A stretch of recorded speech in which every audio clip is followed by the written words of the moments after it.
Is shadow inventory finally starting to show up in the housing market? Folks, at the end of the day, we've had lots of people talk about shadow inventory. In fact, I believe one of the past years, shadow inventory was the reason for the crash. The reason for the crash is ever changing. But let's talk about what's really happening, what is important to you, and is this a trend that will ultimately lead to price drops? So I want to give a shout out where shout out is due. This particular report or headline came from someone I follow called Wolf Street.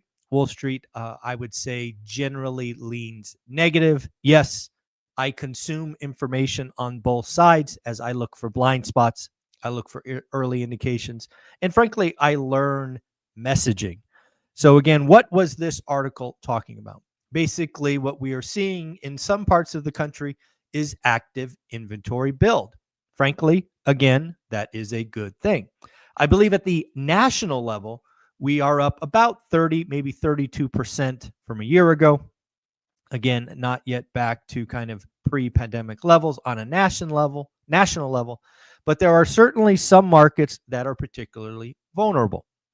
What we have been talking about for the last year or so, maybe 18 months, is two states are seeing a majority of this growth. Now, in this article by Wolf Street talking about shadow inventory exploding higher. Yes, vacant homes are piling up. This is according to them. They are generally referring to Texas. Yes, Wolf Street. That is who I'm referring to, Chester. Wolf Street is saying that in Texas, new listings spiked 22%, not in a year, in a month. Folks, that is significant. Anytime you could see a market, a city, a state, frankly, your buy box move by 22% in a 30-day window, that is significant. In fact, they said there are now 45,004 homes. That is up 26% year on year. But again, what is important for us to look at is the change month on month. And again, that was reported as 22%. They highlight that Austin specifically was up 17% month on month, 22% year on year. Houston, 16% month on month, 12% year on year. In fact, the article went to highlight the top 10 markets that saw a change in a month. And guess what, folks? You're either in Texas or Florida. The story hasn't changed. If you want to create a negative housing story, you take Texas or Florida data and suddenly make it appear like national information. That is the latest trick of the doomers. However, what should you and I do with this information? Well, number one, if you follow my channel and you're doing what we talk about, you have what's called a buy box. You have a set of criteria that produces a list of active listings. I suggest, as Wolf Street points out, you should be tracking that and you should understand what is going on in your market. So, for example, if you're doing what I ask, how much inventory do you have today? And how much inventory did you have last month? Is it up 20%? Is it up 40%? Is it flat? Is it down? These are the information that you should follow. Most of you should care zero about national numbers. Most of you should care zero about state data. Most of you should care zero about city level. You should care about your buy box. You should care about dominating your buy box. You should understand what's going on in your area. And yes, one of those variables is active inventory growing. Is it growing quickly? Why is that important? Well, it's important because it highlights to you the market is changing. One of the reasons I want you to look at your buy box each and every day is to see if the market is changing. If inventory is stacking up, as Wolf Street highlights in some Texas and Florida markets, you should know that. That's good information. And again, what you do with that information is, of course, powerful. Is it a highlight that maybe you should write offers lower because inventory is growing? Are you seeing an acceleration of pending? Are you seeing price drops? Are you seeing back on market? What are you seeing in your buy box? Folks, this is the power of one rental at a time. Focus, daily discipline, consistency. It is not sexy, but it will make you rich. If you want to get rich, you got to do what others are unwilling or unable to do. Focus, daily discipline, and consistency. I want to shout out 2 people for joining school in the last 48 hours. Shout out Brian, and I'm going to say Ankith. Hopefully, I'm somewhat close on that. For joining school. Folks, I really don't know why you're not in school. It's 67 pennies a day. We talk about all this stuff. In fact, I go live again on Sunday morning at 8 a.m. If you've ever wanted to ask me a question, you want to talk shop, I will be going live in school at 8 a.m. Pacific. In fact, I will put the link after this is over. I haven't done that yet, so I'll do that momentarily. But again, folks, remember the doomers, their job is to scare you, is to take regional or state or city facts and make it seem bigger than it is. So how do you counteract that? Simply do the work and know your stuff. Let's talk about things to watch in 2025. We are going through some, one might say, uncertain times, once in a lifetime, whatever you want to call it. So I just want to highlight for you the things that are important, in my opinion, that we've learned over the last week that, frankly, maybe I didn't look at in the past. And number one, this is apparently really going on. We are having foreign countries, friends and foes, change allocations. Maybe historically they allocated, I don't know, I'm going to make up a number, 80% of their invested capital in U.S. assets. That now is clearly going down. I believe it's going down in the majority, if not all, foreign countries, friend and foe. The question that we must figure out is how much.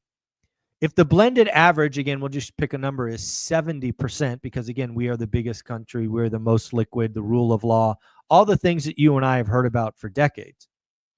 That is now all in flux. We have inadvertently, perhaps, tipped over the apple cart.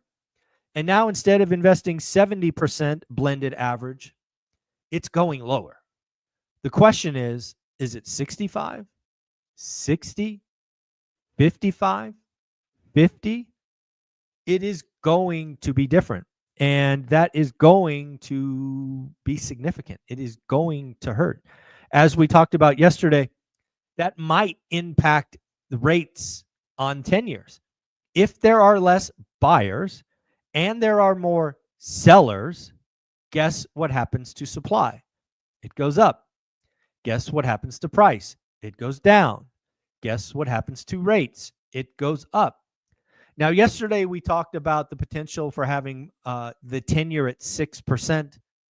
Lots of you thought that was crazy talk. I will admit I did not have that on my bingo card. But I have to tell you, in my opinion, a 6% 10-year is a non-zero chance. It's not zero. It might be 8, might be single digits, might be 12%, might kind of in that range, but it's non-zero. Josh, I want to thank you for the super chat. Let's, I think I can highlight these things. Oh, look at that. Josh, you're amazing, man. Thanks for the super chat. I think that's what that's called. Hit the like button, folks. Appreciate you. So what else? The 10-year. This has always been important, but most of the time you and I could look once a week and we'd figure out what's going on. I think it's important to watch it. I'm actually watching the 10-year. I check it at night, which I've never done before, right after hours, see if anything's going on in Asia markets. I check it in the morning, see if there's any delta. Again, these are important things. Inflation expectations. Again, this is quote unquote soft data, but we have seen an extreme move in this data. So we have to see if it reverses or gets worse. It's not so much about the number, it's about the trend, because inflation expectations can change behavior. And we'll see that in a minute in retail sales. Watch the unemployment rate, right? That's pretty much the only thing, in my opinion, that's going to get the Fed's attention. If you're hoping for a Fed rate cut in 2025, you are also likely hoping for unemployment to go up higher. The Fed cannot be cutting when inflation expectations are 5%. That's just not going to happen unless the unemployment number breaks. And then I think it's going to be important to watch GDP in Q2 and Q3. Again, I think anything that happened in Q1 today is irrelevant. Yes, it's hard data, but it's hard data that means absolutely nothing. Liberation Day, the day that changed everything, the day the apple cart was tipped over, was April 2nd, second day of Q1, or Q2, sorry, second day of Q2. So again, Q1 doesn't matter. The world has changed. So anything that comes out with Q1 data to me is not important. To that end, let's talk retail sales. Retail sales in February were reported at 0.2%. The estimate going into today was it was going to grow significantly. It was going to grow at 1.2%. Reality, 1.4. As we talked about earlier in the week, I suspected this number would be good because of auto sales. So with retail sales, they do a report X autos. So I got those numbers as well. X autos, because that's a big ticket item in retail sales, obviously, was estimated to be up 0.3. In reality, it was up 0.5 X autos. So again, folks, we have soft data saying the consumer is scared, this, that, the other, but then we have hard data that they are still spending and spending more and more. I would argue that a lot of this was pre-tariff buying. Again, we've already saw autos were significant. Think furniture, think these other things. I know of a lot of people that made significant purchases. In fact, Olivia and I bought something that was crazy expensive pre-tariff as well. So again, changes consumer behavior. Q1 GDP is likely going to be positive because, again, pre-Liberation Day. It'll be interesting to see what Q2 has to say. Back to my point earlier in the week about auto sales. I don't know if you guys realize this, but the buying in autos is off the charts. But be careful. There is this notion of pull forward demand. It's where you take an activity that you normally would have done later, think May or June, and you do it now. Why is that important? Well, that demand gets pulled forward and then it's not backfilled. So we seem to be pulling forward demand for automobiles at a lightning speed. Why do I know that? According to Cox Automotive, days of supply for vehicles was 91 last month. We have been so busy buying autos that days on market this month are 70. Days on market for automobiles does not drop 21 days in a normal month. This is clearly tariff behavior. People buying before going to be expensive. And again, that data will roll through in Q1 and in Q2. So yes, days of supply of cars is like days of market on homes. Absolutely. Let's talk about some earnings that came out. Albertsons, obviously a grocery store, if you don't know. They came out and beat top line, beat bottom line, but gave weak guidance. Says that inflation is still hurting the consumers. PNC Bank, they increased their provision for bad debt. JB Hunt, if you don't know who JB Hunt is, it's in the transportation space, says that ongoing weakness across all sectors of their business.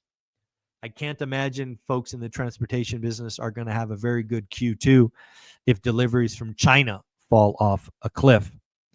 We are still seeing a trade war escalate. Yesterday, we talked about rare earths coming from China being nixed. Now you have China canceling Boeing orders. Not to be outdone, President Trump hit back at China and said, "Thou shalt not have NVIDIA chips, H20 chips." They already can't buy H100s and H200s. Now they said you can't have H20. This is such a big deal to NVIDIA that they announced a $5.5 billion write-down in the quarter. This is essentially becoming a blockade. We are seeing companies like AMD and others be drawn into the fire. United Airlines, again, reported some decent numbers, but we are starting to see a theme, folks.